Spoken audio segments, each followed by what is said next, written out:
Okay, kamusta kayo mga kapatid, mga kaibigan? Ngayon po ay ituturo ko sa inyo ang ating isa na namang drawing tool sa AutoCAD. Ang tawag ay circle.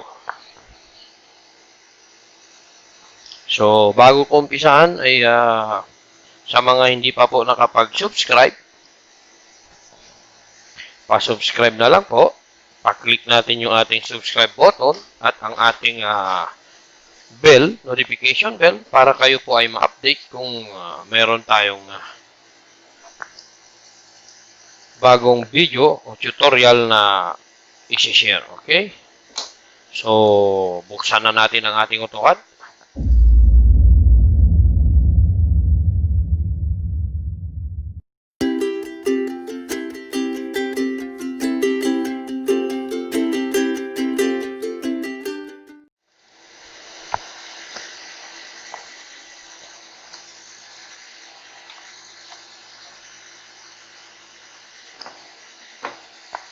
Okay, magbukas tayo ng bago. Dito muna tayo sa default, ACAD. Okay, open. Ayan. Kaya ngayon, tanggalin natin yung ating grid line. Sa iba ho, pwede nyo gamitin yung grid line, pero sa akin kasi inaalis ko siya. So, okay. F7. Tapos i-lock ko yung icon, yung ating UCS. Ayan, nakalock na siya. Ngayon, ang pag-uusapan natin is yung isang drawing tool natin na circle. So, ito siya. Ang circle natin ay merong center, radius, tapos meron siyang center, diameter, tapos 2 points,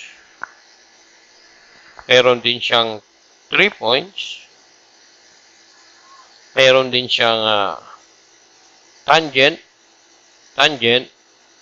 radius, at tangent. Okay? So, ganito yan.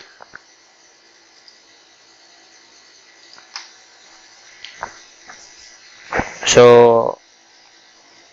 itong tutorial na to ay about sa circle. Kaya, yung ating video ay siguro hati-hatiin ko as per sa rules ng YouTube.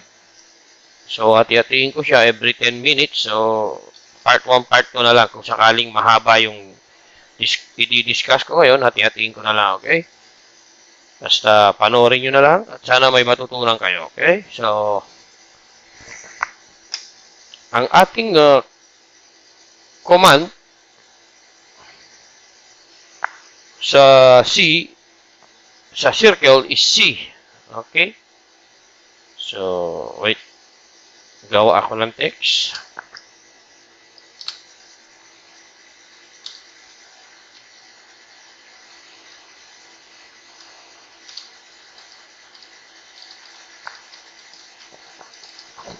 Okay? Circle. Or command C. Okay? Gawa tayo ng ating UCS or coordinate axis.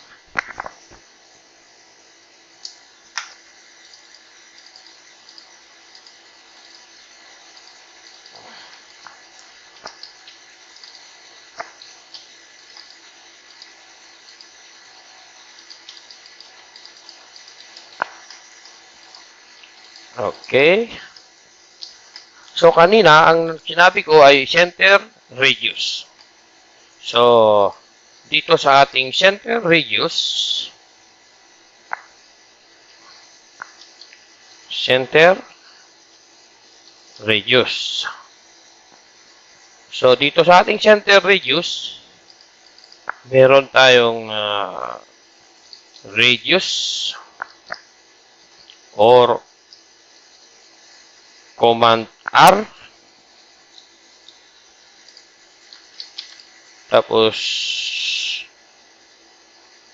diameter.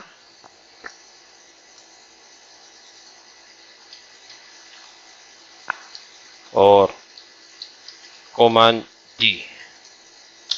Yan.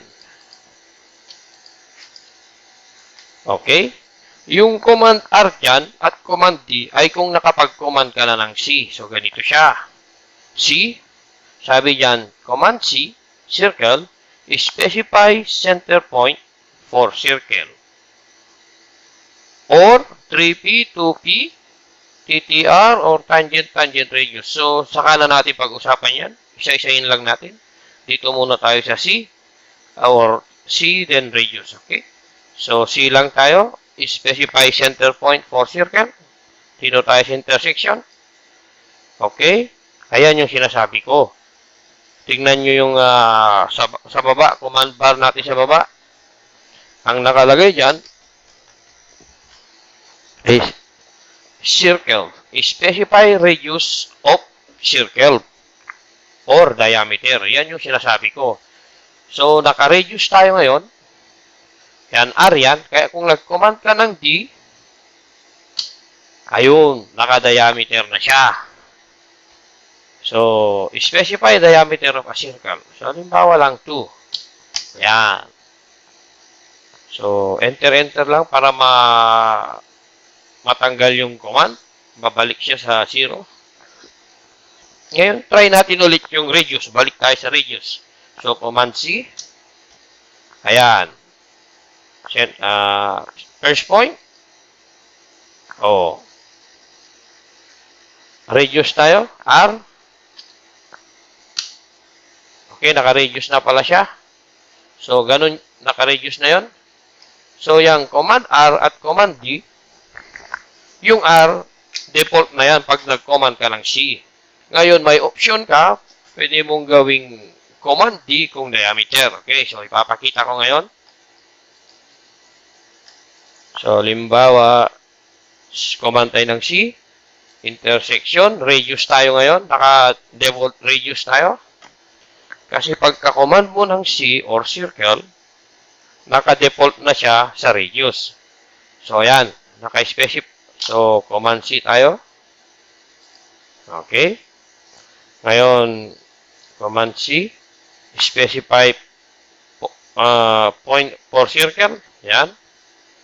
Then, radius. Anong radius natin? Sabihin natin 5 yung radius. Ayan. Yan ang radius. Kunin natin yung kung talagang tama yung 5. Ayun. Oh, naka-radius 5 siya, ano? So, by the way, ang radius ay yung dito sa center hanggang doon sa dulo niya. So, para matesting nyo kung tama, intersection, tapos dito, ayun, yun. Yan po ang radius.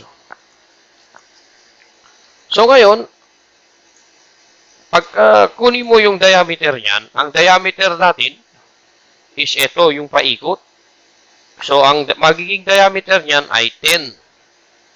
So, ito naman yan.